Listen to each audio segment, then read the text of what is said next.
کاتتان باش من کامەران حاجە عومەر لەگەڵ هاوکارانم لە باسی ڕۆژ ئەم جارە هاتووینەتە دەڤەری مەخخموور و ڕێک لە سنووری هێزەکانی پێشمەرگەی کوردستانین لە دواخاڵی سنوورەکان بە دوواداچوون دەکەین لەسەر ڕەوش و ژیانی دانیشتوانی دەڤەری مەخخموور لە ماوەی ڕابردوودا داوا کراوە 14 گوند لەو ناوچەیە کە کوردنشینن گوندەکانیان چۆڵ بکەن لە هەمان کاتیشدا چەند کوردێکی دانیشتووی ئەو دەڤەرە لەلایەن هێزەکانی جۆربەجۆری چەکداری سەربەسوپای عێراق هێرشیان دەکرێتە سەر و یەکێکیان دەکوژرێ و چەند کەسێکیش دەگیر دەکرێن ئێمە هەوڵ دەدەین بزانین جموجۆڵەکانی داعش لەو ناوچەیەدا بە چ شێوەیەکە کە باز دەکرێت بە شەوان داعش دەبێتە هێزی یەکەم لە دەڤەری مەخخموور و دواتریش هێزەکانی عێراق بە ڕۆژ کۆنتڕۆلی دۆخەکە دەکەن لەگەڵمان بن.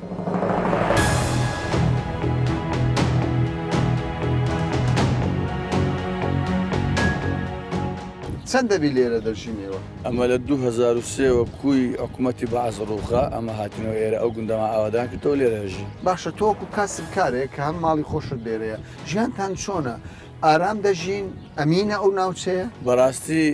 زۆر خۆش بوو هەتا ئەو کاتێک داعش سەری هەڵدا کە داعش سەری هەڵدا هاتە مەخخموور لەو کاتەوە ژیان نەمایە لەو منتیقەی بەڕاستی کاسبی نەما ژیان نەما ئێستا بەسیترین شێت ئێستا کە داعش زۆر بووە جموجۆلیان زۆر بووە لەگەر ئەوەی کە تاریک دادێ هیچ کەسێک لۆی نییە بستە دەرێ لە شارۆچەی مەخخمووری لە گوندەکەی ئێمە هەتا عەدەک بڕک باشترە بە شارۆچکەی مەخخمووری هیچ کەسێک ناتوانین بستە دەرێ. ینی بە شەو داعش ناوچەکە کۆنتڕۆڵ دەکات؟ بەڵێ بە تاکید زۆریش زۆریش ئارێ وەڵا ژمارەیان چەندە بۆ چوونە داعش زۆرن لێرە؟ کەس نازانیتن بەس ئەو داعشانەی کە باسییان لێوە کرایە زۆرن یعنی هەتا خەڵکانێک دەستە دۆمبەرانە تێکرد بە جەماعاتی دۆمبەلانسیەکان دەبن یعنی ئەوەی کە دەستە دۆمبەلان ژیانی خۆی داخدەمەترسی ئێستا ئەمن ئەوە 2 ساڵە 3 ساڵە نەچوومە کە وەکو خەڵکیەوە منتیقەی نەچوومە بۆ دۆمبەلانە. چەندین هێزی بێگانە لەو ناوچەیەیە یعنی ئێوە چۆن دەژین؟ بە خوددا زۆر نامرتاعین وەکو ژیانێکی هاکەزایی نییە بە مرتاعی بژین هێزی جێشی عێراقی دەکوانەیە عەودی شەعبیە داعش لە هەر هەمووان نسیبەتر داعشە نسیبەتێکی زۆر گەورەیە داعش زۆر نسیبەتێکی گەورەیە. جموجۆڵیان هەیە؟ جموجۆڵیان زۆرە خەڵکێکی زۆریان لەو ماوەی گرت و کوشت و برینداریان کرد خەڵک بوارە دەستە دۆمبەرانی دۆمبەران شتێکی خۆشە بەس لەبەر هێزی داعش ئەو هێزە دەڕەندێ هیچ کەس مرتاحانێ بەڕاستی ئێستا دۆمبەڵانێکی زۆر هەیە ئێوە ناوێرن بچین؟ نا وەڵڵی بە عەزرەتین بچین دووق لە دۆمبەرانی بکەین یعنی ئەگەر بچنە دەرەوە لە ماڵی خۆتان بچنە دەرەوە مەترسی لەسەر ژیانتان لە سنووری خۆمان بەس داخلی مەخخموور بین لە بن ئەو ئەولای بەرە داعش گەلێک زۆرە و تەخسیریش بە هیچ کەسێک ناکەن نارێن ئەوە کووردە ئەوە عەرەبە ئەوەی بکەتە بەدەستیان قسووری پێ ناکەن. باشە چی دەکەن بۆ پاراستنی ماڵی خۆتان؟ ئێوە چ دەکەن؟ ینی شەوانە چۆن دەخەون؟ هیچ شەو نییە هەرچەند جار بەخەبەر بێن لە سادەبەری ماری خۆمان نەسوڕێنەوە تەماشای حوسێنە غازی دەکەین تەماشای ئەو چیایی دەکەین تەماشای ئەو بەرەی دەکەین ینی خۆتان بوونەتە پێشمەرگە بەخوای هەر پێشمەرگەشین و بووینە پێشمەرگەش. جموجۆڵەکانی داعش ئێوەی بێتاقەت نەکردووە؟ بەڵێ وەڵا ئەمە بێتاقەت کردووە لەبەر ئەوەی داعش ئومێدێنیە ئەوە یەک دووەمین خەرک مرتەحنیە ئەوە دوو سێمین مەسەن کە هذا ئەو منتیقەی داعشی کرد زەرەرکی زۆری بەو خەرکەکەیان. باشە تۆ ئێستا دەبینم چەکت بەستووە مەسەلەکە ئەوەی ینی ترست هەیە لەوەی کە داعش هێرش بکات ئەو چیایە داعشترەیە چێ دەرە شەوە چنایەتە ئێرە ینی شەوان بە ئارامی ناخەون حتا نوێژی سبەنێژ دەکەم نانۆ تۆ لە ماڵی خۆت حتا نوێژی سبەنێ نەکەم ئەوە 4 ساڵە ئەمن نەنووسیمە بە شەو 4 ساڵە بە شەو نەنووسیمە هەتا نوێژی سبەنێ ڕوو ناگەبێ و دەدەبێت لەبەر ئەوەیە کە مەسەلەن ئەمن تەأمین نیمە داعش کە لەو سیایە و لەو سیایە هەیە ئەمە کو دەنووسەوێت دوایە بەبێت چەک ئەمە هەموو چەکداری کەواتە ڕۆژ بە ڕۆژ دەنووی و بە شەویش بە ڕۆژ نووسیمە تا سەعات 12 نیوڕانە ئەگە ئیشم نەکەم بە ماڵ و منداڵ و بەرگری لە ماڵ بەخۆم و بە هەموو کوڕەکان بەرگری لەو خاکوەتەنە و لە بازار کردەکە.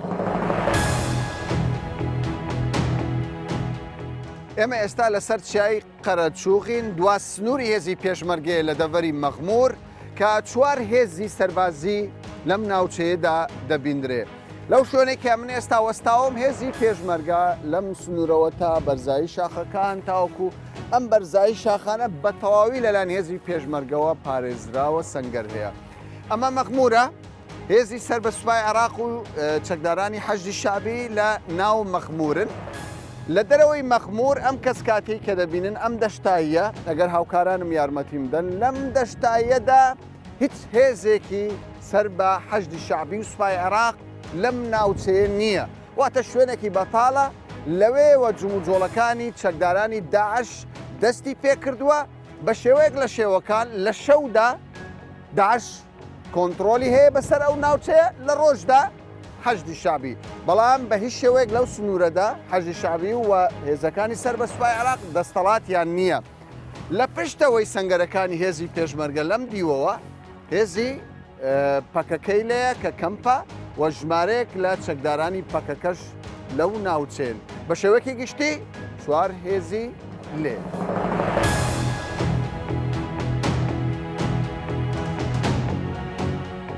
کاکە یادگار باز لەوە دەکرێ ینی هەندێک جار ژمارە دەدرێت چەند چەکداری داعش هەیە چەند چەکدار نییە بەڕاست داعش چەند چەکداری هەیە لەو ناوچەیە؟ وەڵی داعش چەکداری هەیە لە ناوچەکە لە هەردوو دیوی قەرەچوخ بەڵام ئەو ژمارەی کە هەیەە دەگۆڕێ مەسەن دەڕۆن کەم دەبێت زیاد دەبێت بە گوێرەی پێویست خۆیان زیاتر حرەکە بە هێزەکانیانەکەن زیاتر حرەکە بە هێزەکانیانەکەن لە یەک جێگا نامێنن بە تایبەتی ینی وەکو دەگوترێت پارتیزانی دەکەن بڵێ. باشە تۆ پێم بڵێ ئەم ناوچێ زۆری بەرزاییە دەشتە ینی بە شێوەک لە شێوەکان لە ژیان دوورن چۆن ئەمانن خواردن دابین دەکەن چۆن دەژین چۆن ینی خۆیان دەگونجێنن ئەو گوندانەی کە هەیە بڵێن لە منتیقی کە ئێمە نزیکین لێ منتیقی تەلەڕیم و سڵتان عەبدوڵڵا و نەسر و سڵاحی خەڵکی ناوچەکە هاوکاریان عەرەبی نشینی ناوچەی منتیقە هاوکاریان خواردنیان لە ڕووی هەموو ڕێکۆ خۆ هاوکاریانەکە. باشە ئەوانە بەس چەکدارن یان عایلەش خێزانیشانە؟ وەڵڵی ئەمە معلوماتی ئەومانەیە هەمویان چەکدارن بەڵام وەکو معلوماتی بە 100% نیە بەڵام هەیە عایلە شتیانش لەگەڵ. باشە ژمارەیان چەند دەبێت؟ بەخوای ژمارەیان لە دەور 200 بۆ 250 نەفەر. ینی 200 بۆ 250. ئەو ناوچیان هەرسان کردووە وایان کردووە کە بە تەواوەتی ئاسایش نەمێنێ مەترسیان دروست کردووە لەسەر دانی هێزەکانی عێراقی هێزی عێراقی بەس لە چواردەوری مەخخموورە لەو شوێنانی کە باسم کرد بناری چیای قەرەچوخ تا دەچێت زەناویر و سەر ئاو کە دجلەی پێ دەڵێن دژر سەر ئاو کەس هیچ هێزێکی لێ نیە. باشە چۆڵە ئەی لەسەر پێشمەرگە مەترسیان دروست نەکردووە؟ لەسەر پێشمەرگەی ئێمە سەر چیاکە یان بەرزەکان و شوێنانی کە ستراتیژی هەمووی بەدەست ئێمەیەوە سەنگەرمان تونگ و تۆڵە و هیچ کەسی تایسش نەیانتوانیوە زەبەر بە هێزی پێشمەرگی کوردستان بگەێنن. جێبیستیەوە بووینە ینی هەندێک لە چەکدارەکانی داعش خۆیان ڕادستی هێزی پێشمەرگە کردو. بەڵێەوە لە دیوی ئەو لابولای باقرتەوە لە چەکداری داعش خۆیان تەسلیمی هێزەکانی پێشمەرگە کردو. بۆچی لەبەرچی ینی کێشەی خواردنیان هەیە چ کێشەیەکیان؟ وڵای وەکۆی معلوماتی ئەوش سەگوتان لێبوو کە مەسەلەی خواردن و ئاو ئیمکانەتیان کەم بۆ خۆیان ینی لە ڕووی لۆجستیەوە کێشیان هەیە. لەو ماوەیەش شێزی هاوپەیمانان بردومانی کردو. بردومان دایمە دەکرێت بە تۆپ یان زیاتر تیارە دێ بە فڕۆکە تۆبارانە. باشە تۆ وەکو پێشمەرگەیەک و فەرماندەیەکی هێزی پێشمەرگە ینی بۆچی حەشت ناتوانێت کۆنتترۆلی ئاسایشی ناوچەکە بکات؟ ئاسایش ئێمە کە دوای 16 ئۆکتۆبەر کە لەو ناوچانە نەماوین ئەو فراغێکی ئەمنی گەورە دروست بووە ئەو سوپایی کە هاتوونەتە منتیقە خەڵکی ئەم منتیقە نین هەمووی خەڵکی خواری و عێراقن شارەزای جوغرافی ناوچەکە نین خەڵکی ناوچەکەش وەکو پێویست بڕۆ ناکەم هاوکاریان بکات چونکە خەڵکی مەخخموور زۆربەی کوردن. باشە ئێستا داوا دەکرێت ینی داوا لە ینی خەڵکی کورد دەکرێت چەند گوندێکی کورد هەیە چۆڵ بکرێت پێتان وایە ئەمە حل نییە و حل نییە تو بڕووی منتیقەیە کامل یاین کۆمەڵی خەڵک لەو منتیقە هەمووی سەرگەردان کە وڵات 4 حەشدی لێیان 4 داعشی لێیە هێزی عێراق ناتوانێت منتیقە پاکاتەوە ئەچێ خەڵکی قوربەسەری کورد لێ ئاوارە دەکات. باش چ ڕوو دەدا لەو ناوچانە چ زانیاریەکتانەیە ژیانی خەڵک کوردەکان لەوێ خەڵکی کوردستان لەوێ چۆن دەژین؟ کوردەکان وڵا شەوان کە شەو دێتە بەعنی داعش لە مناوچەکە سەیتەرەی کاملیانەیە ئیتر ئەو گوندانە بە شەو سەیتەرەی کاملی هەیە لە منتیقانە ئەوەش بینیتان لە هەفتەی ڕابردوو چەند کۆستەرێکی حەشدی شعبی کە لە مووسڵ هاتبوون لەوێ توش ئەو لێدانە بوون کە خەسایرە زۆر مەفرەزە بەڵێ سەیتەریاندا نەبواتمە سەر جادەوە نیشکەوەی لیان دەرە ئەو خەسایرە زۆریان کە لێدرا لە منتیقەی پنگینە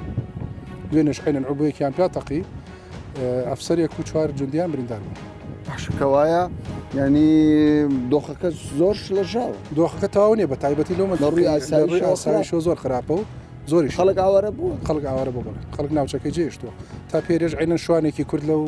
بنار ئەو چیای قەرەچوخە چووە بۆ دۆمەڵان و شتکە دیارە تەقیان لێکردەوە شەیدیان کرد. باشە ئەگەر بەغدا و هەولێر گەیشتن بە ڕێکەوتن پێشمەرگە جارکی دەتوانێت و ناوچە پاکاتەوە پێشمەرگە دەتوانێت ناوچەکە پاکاتەوە بە کاتێکی زۆر کەمیش.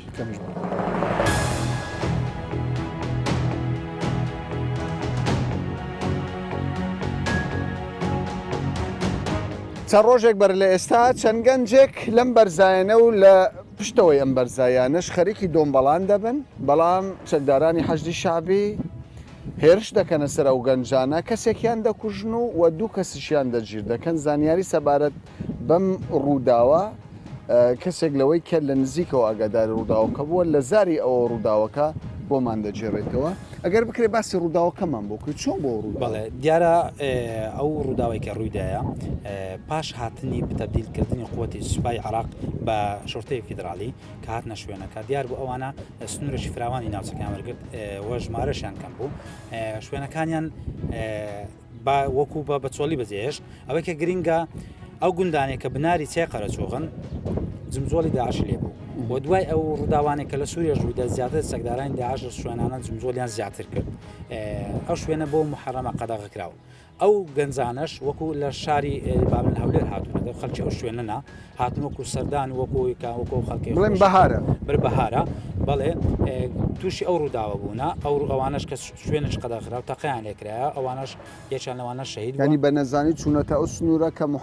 شوێنە محەرەمەیە کە ئەوان دایانێ بەڵام ئەوە بەستەنها عسکەریەکان دەزان بە هاوڵاتیان نەگوترا.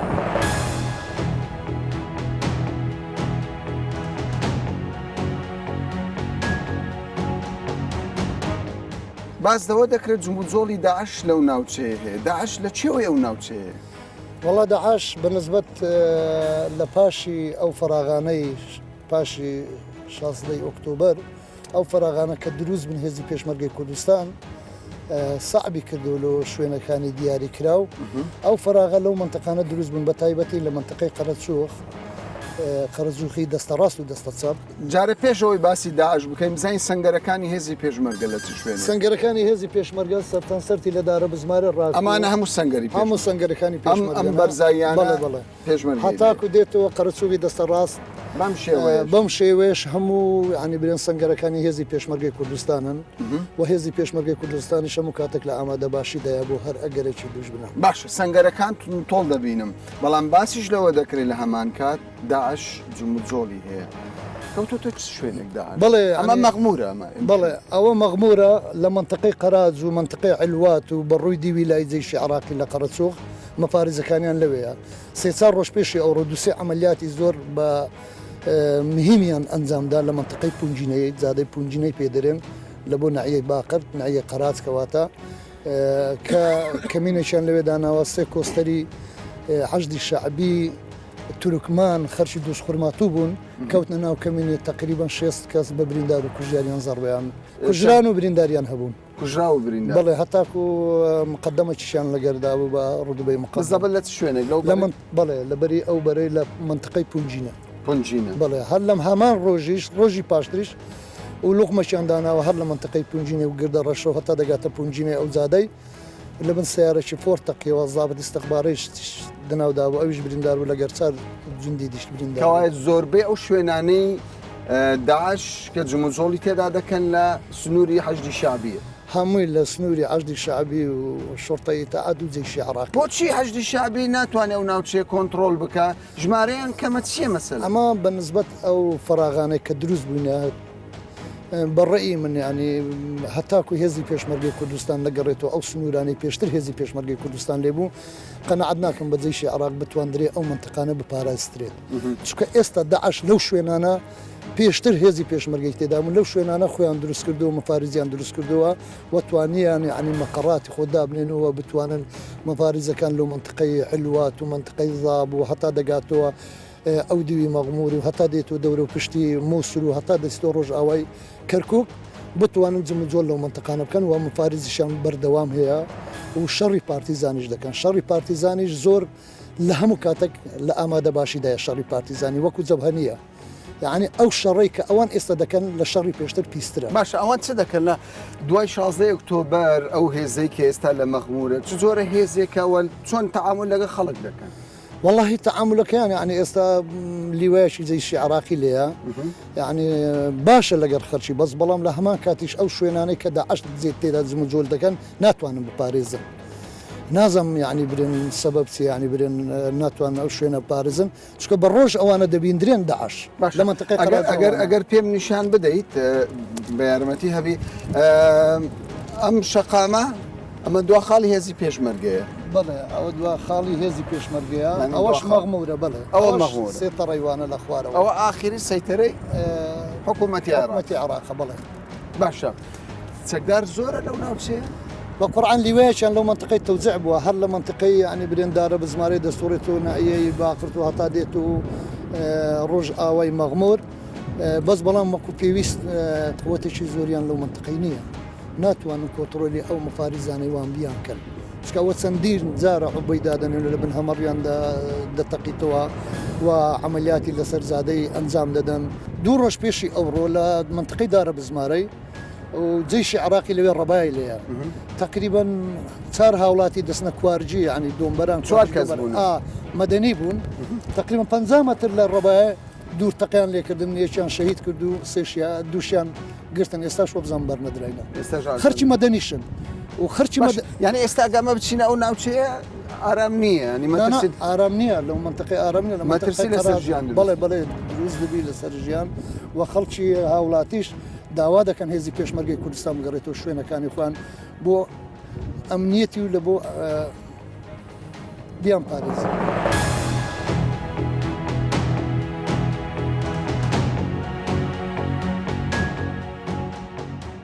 جێبیست بووینە ئێستا چەند گوندێک گوندی کوردانن حەشدی شعبی داوایان لێ دەکات چۆڵ بکرێ و لە هەمان کاتشدا چەند گەنجێک دەچن دۆمبەڵانی بکەن ئەو گەنجانە یەکێکیان دەکوژێ و دووشیان دەگیر دەکرێت بەڕاست ڕوو دەدا لەو ناوچەیە بەپێی ئەو زانیارانی کە ئێمە دەستمان کەوتووە دوای ئەو ڕووداوانی 16 ئۆکتۆبەر قەت ئەو ناوچەیە ئەو شوێنانی کە پێشتر پێشمەرگە تێیدا باڵات دەست بوو ئەمنێتی پاراست بوو دوای هاتنی حەشدی شعبی و ئەو هێزەکانی دیکەی عراقی قەت ئێستا ناوچەکە وەکو پێویستیان توانراوە ئەمنێتی پارێزراوبی دوای ئەو ڕووداوانێک کە جموجۆڵی داعش لە سنوورەکە زۆر زیادی کردووە بە شەو بە ڕۆژ جوولیان هەیە قەت لەو ڕووداوانی ئاخریش دیارە مەزموعە جوولەی چەکداری عسکەریشان کرد بەرامبەر بە حەشدی شعبی بەداخەوە لە جیاتی ئەوەی حەشدی شعبی بێ ئەمنێتی خەڵکی ناوچەکە بپارێزێ هاوڵاتیان بپارێزی ئێستا هاتووە داوا دەکا گوندەکان چۆل بکرێن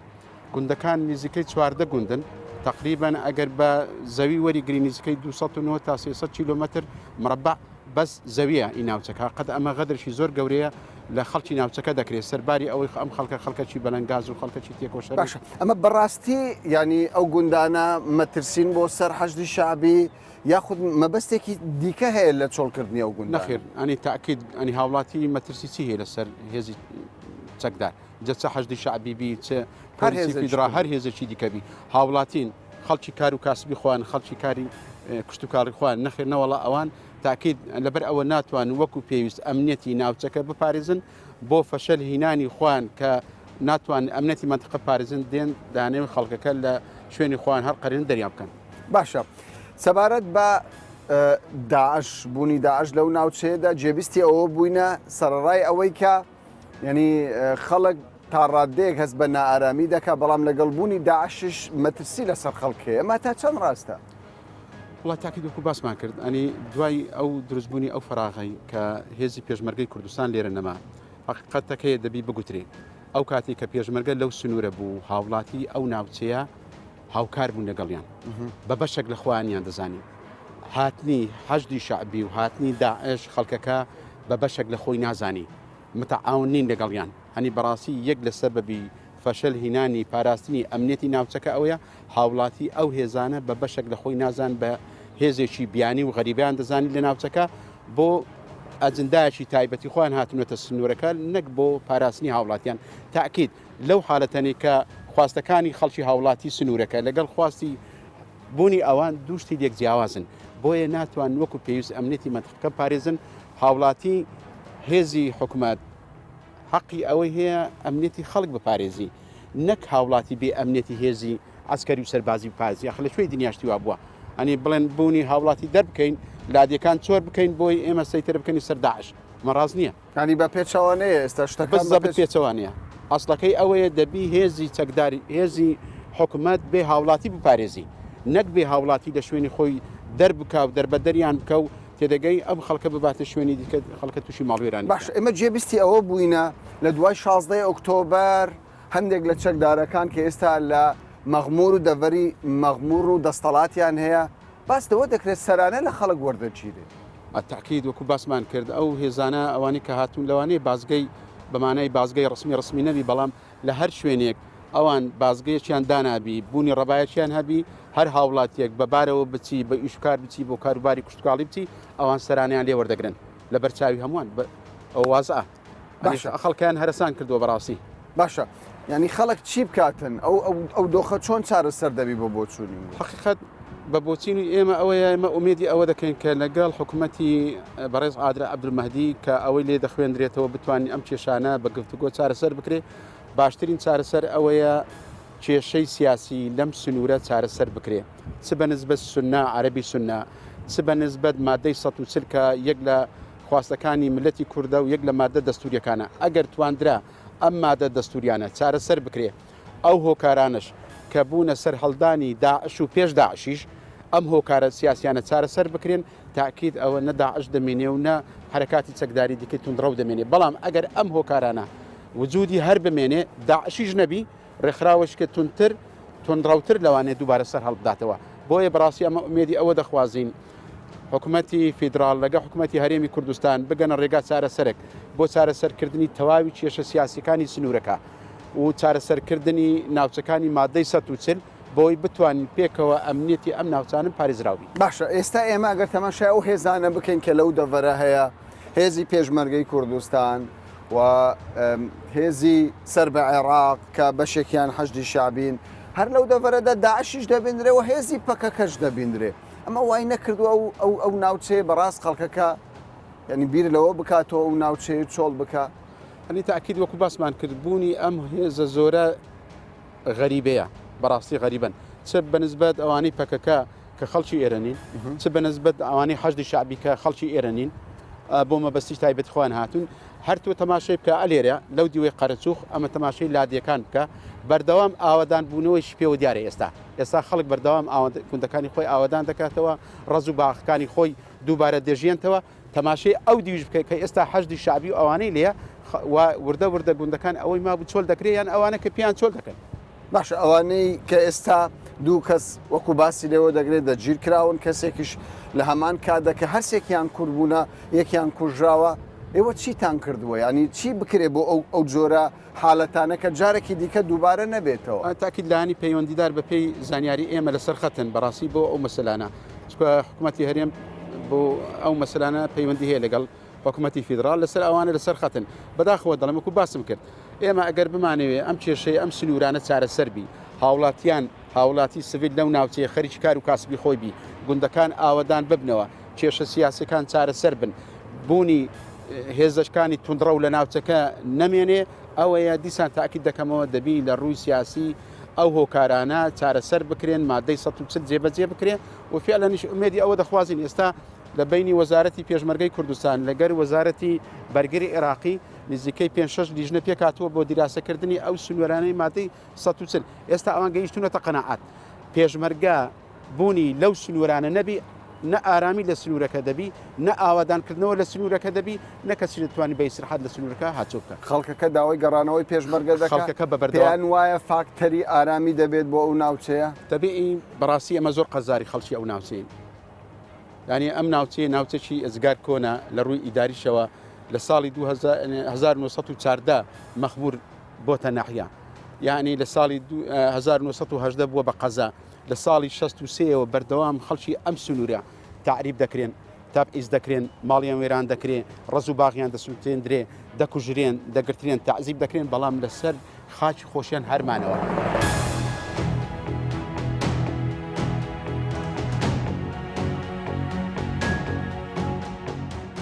بە گوتەی دانیشتوانی دەڤەری مەخخموور کە کەوتونەتە هێڵی سنووری نێوان هێزەکانی پێشمەرگە و هێزەکانی سوپای عێراق و چەکدارانی داعش و چەکدارانی حەشدی شعبی و بە گوتەی بەشێک لە فەرماندەکانی هێزی پێشمەرگە لەو ناوچەیە